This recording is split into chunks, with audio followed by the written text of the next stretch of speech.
President Trump is moving on without his one-time advisor Elon Musk after the explosive fallout between the two men. In a blitz of comments to US media, Mr. Trump says he isn't interested in making up with the tech billionaire in the wake of their extraordinary online feud.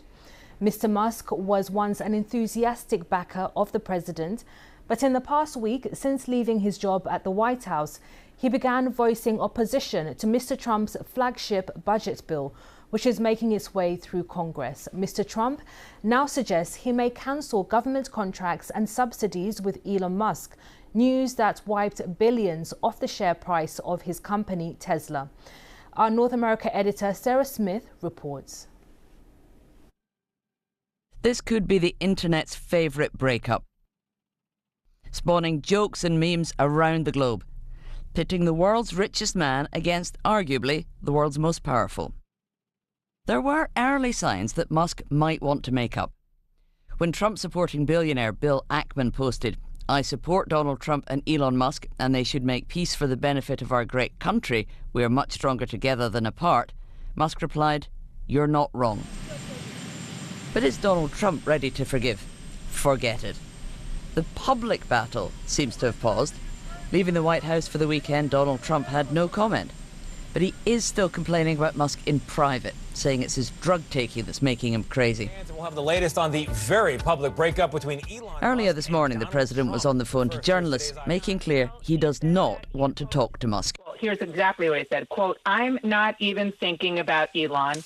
He's got a problem. The poor guy's got a problem." You call the president on his cell phone at 6:45, he picks up. Mr. Trump told ABC he's not interested in speaking to Musk, who he called a man who has lost his mind.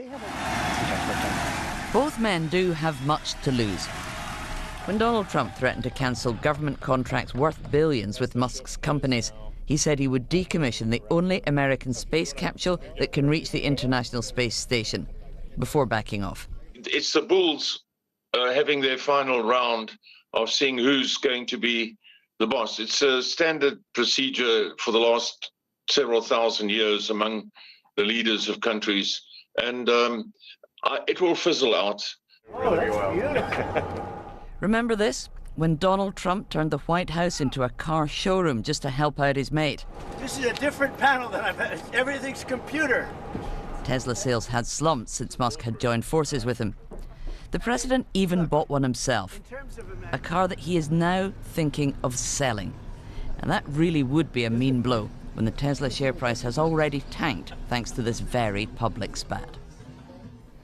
The BBC's North America editor Sarah Smith reporting there. Well, Susanna Streeter, who is head of money and markets at Hargreaves Lansdown, told me how this row with President Trump has affected Elon Musk in terms of Tesla's share price.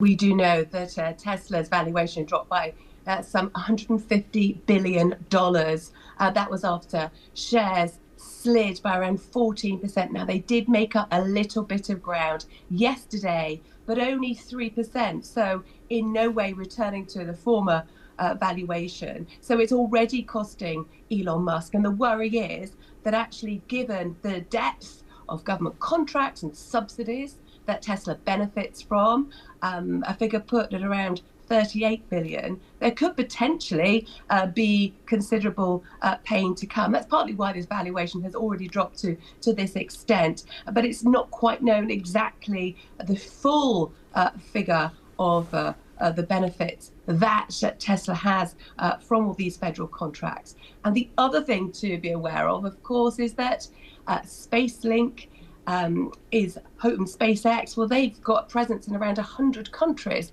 and it could become embroiled in these kind of tariff negotiations. I mean, Trump could demand countries not to do deals with Musk if this spat continues. And in return, we know that the Trump presidency has a massive economic agenda. How could Elon Musk affect that? Well, he's already been highly critical of this big spending bill which is going through Congress. Donald Trump has called it a beautiful bill, but as far as Elon Musk is concerned, he considers it to be pretty ugly because he believes it's really going to add to the US deficit. And so there is this war of words which has erupted really mainly due to that, because remember, of course, Musk was brought in to try and really trim or put a big dent into federal spending through the Department of Government Efficiency, the Doge department. In fact, he only managed to trim it by around 1%. So he left last week having not achieved those ambitions and then been highly critical of this spending bill, which Donald Trump has obviously reacted very strongly against. Both men are always happy to take on their opponents, but they're also known to change their minds. Do you think that the impact of any financial losses could force a compromise between them? I think it is very likely that this row will die down, but there could still be repercussions ahead for Tesla, given that it's already struggling in other areas. The head of its Optimus robot program has stepped down. We don't think it's directly affected, but EV sales are slowing. And there is likelihood and already signs that Musk is making more rapprochements towards Donald Trump. And then the markets expect that Donald Trump will also back down. There's this concept of the taco trade swirling. Trump always chickens out. We'll have to see what happens in this case. Susanna Streeter from Hargreaves Lansdowne there. Well, Lucy Beresford is a relationship expert and psychotherapist. She's been assessing the public relationship between Donald Trump and Elon Musk and believes a fallout of some kind was inevitable. I think what we've been recognising is how similar they are and how they have been able to relate to each other. They both had very difficult childhoods with extremely strong fathers. They, in a way, triumphed over their fathers by becoming very successful in their own right. And in that sense, they're both self-made men. So I think they identified in each other's wounds. They understood where they'd come from. And that can form an incredibly strong psychological bond. And so what you saw is two incredibly strong people really forging that alliance, which is why people talked about it as a bromance. But what people also said, almost from the very beginning, was that it was probably going to be very combustible and that people wouldn't be surprised if in fact it blew up. And this, of course, is now what has happened. So where did it go wrong? Where did the relationship break down, do you think?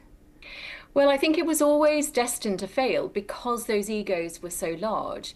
You can only really have one big alpha male in the tribe, and it was a question of who was going to be the survivor of that. Now, in straightforward political terms, that is going to be Donald Trump, because he is arguably one of the most powerful men on the planet, as opposed to one of the most richest men on the planet. But at the same time, there is going to be a lot of tension. The fallout of this is probably going to have quite some, ripples and repercussions. And I think the key thing to remember is that it might not be over. Just because they've had this one breakup doesn't necessarily mean that there might be some kind of reconciliation before there is another almighty row, which will probably end the friendship for good. The thoughts of the relationship expert Lucy Beresford there.